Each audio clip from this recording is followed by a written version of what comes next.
Okay, now, so far, based on the things that we saw in the previous, I should say, tutorials, that we saw that what do we mean by sampling, or the draws from the posterior distribution, that essentially what we see that on what we did see on the previous tutorials was that when we have a posterior distributions on, or I should say on the parameter space, then based on each draw, we are drawing a kind of a prediction of, for example, for our response variable. Now, we just want to just graphically compare what is, I should say, the result of the posterior, I should say, posterior predictive distribution, and also compare that with the actual value of the heights that we have in our women datasets.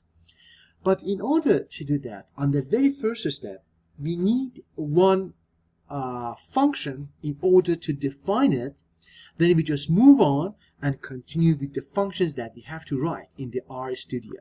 The functions which I have to just define, it is the color scheme set, which is a function in Bayesplot, the package that we defined it, I should say, and we installed that on the previous tutorial. By using the color scheme set, sorry, I had to take it with the color scheme set.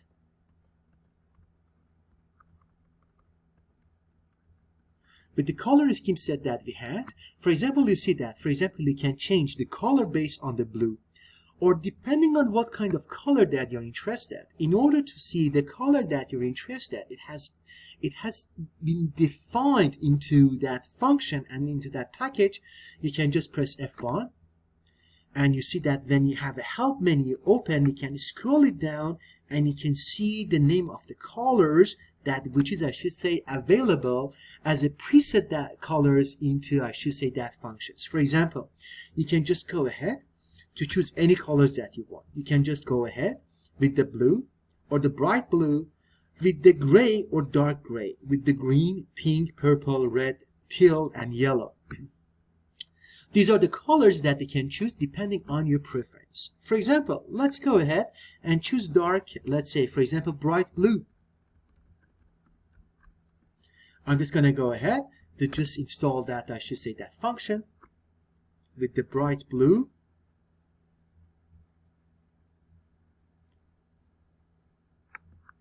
Let me see what just went wrong. Let's go with the blue.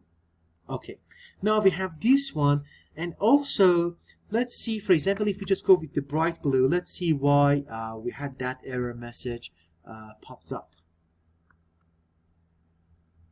Bright blue. Okay, now it seems that the function is running.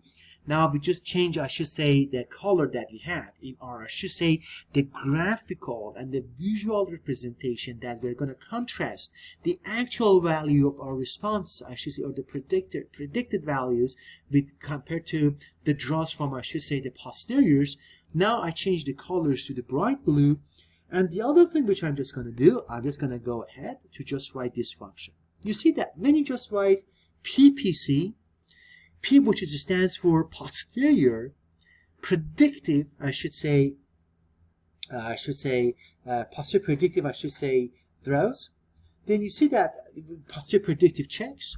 When you see that when you just write this one, you have lots of, function which pops up, and you can just choose whatever you like.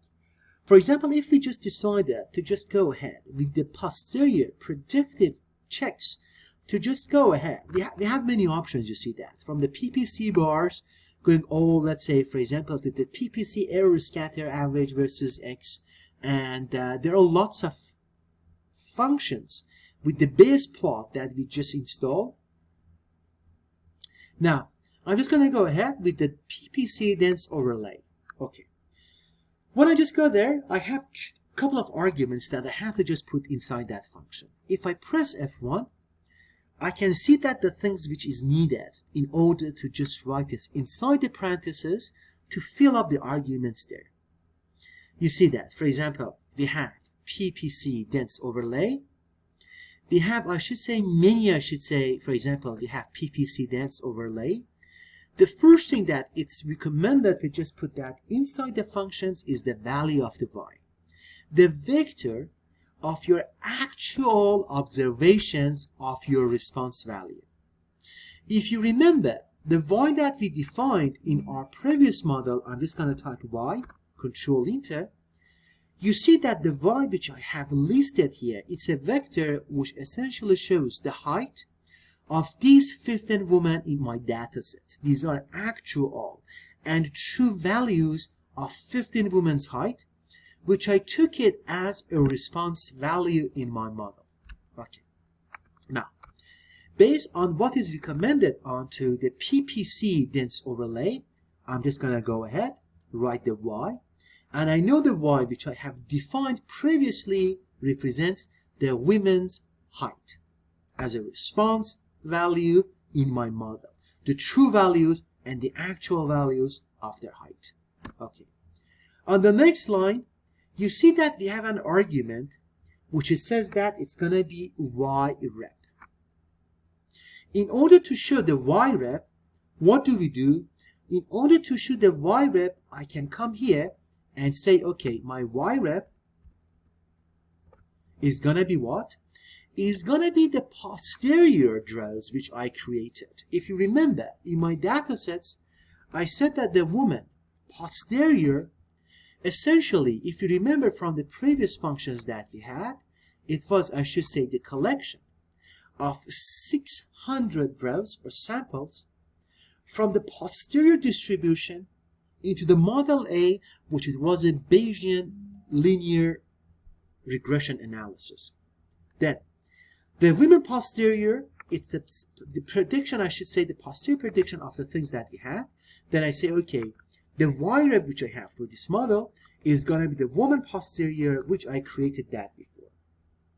However, because I have 600 observation, and it seems that it's just going to make, I should say, the plot a little bit messy and not easy to, to make, the correct observation, I can come here and just select only, let's say, for example, the 30 draws which I got from the model. For example, I said that from draw number 1 to draw number 30, and for the rest of the columns, the features which I had for all these 15 women. Because you remember from the things that we had, from the dimension of the women posterior, we had 600 rows, 15 columns. 15 columns, each column represented, the value that you got the prediction for each woman. And 600, this is the number of the draws that you have decided to have. For example, you draw for once, you draw for the twice, and you just continue onto the 600. Now I'm just going to select only 30 draws, or 30 samples, random samples, which I had from the posterior distribution, but for all these 15 women. Then now it seems that the model, it seems that's all, I have all the sufficient things that I needed to have. You see that, for example, for the functions which we had, posterior, predictive check, dense overlay, I have the y, which is essentially the true and actual value of the women's height. I have y rep, which is the replication of the actual height which I had, which these replications are nothing, just the posterior throws which I had from my model. I only selected 30 of them. You can continue, you can get all the maximum to 600, but with 30 we just wanted to have a clear but not a blurry graphical visualization of these ones.